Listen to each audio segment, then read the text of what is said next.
recording setup that I got right now is a little whack, so I'm sorry if the angle's a bit poor. Making sure that my mic is still on here. Not really. My recording is probably a little bit whack right now because I currently got my phone wedged in my headphones on my dash, and I'm driving right now in a winter storm. Well, it's not really storming out anymore, but I just figured, hey, I got a long drive ahead of me. Why not record a video? So, it's kind of a brief overview. Yesterday, I just did a lot of studying for the MCAT, and I did probably about 3 hours worth of studying some of the sciences and chemistry and physics. I don't like physics, but I gotta know it, and I'm in physics 2 this upcoming semester, so I really gotta know my stuff. Now, one thing that I did last night was to kind of decompress before I went to bed.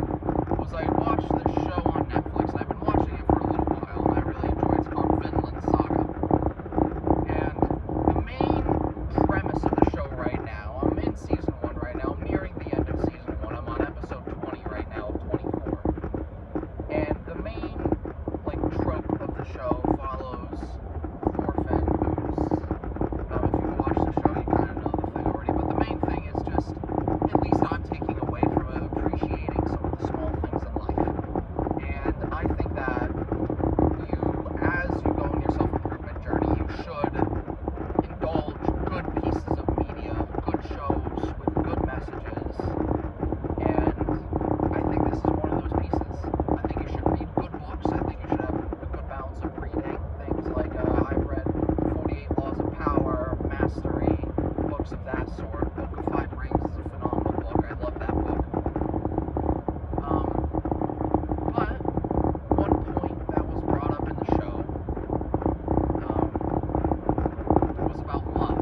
digestion and absorption of the different nutrients to foods and such. And it's sometimes it's just nice to go outside and just sit. Just like, don't even bring your phone with you. The use of technology is so, it's like I said before, it's so beneficial, but at the same time it's so evil. And one thing that a lot of people don't understand is that they do get attached to their devices, and that includes myself to an extent. Everybody has to do something on their phone, whether it's calling or texting or whatever. And I'm trying to be better about using some social media apps, mainly TikTok and Instagram Reels and stuff, because it is easy to get trapped in that. And what I've just tried to do is I've just tried to limit my phone usage to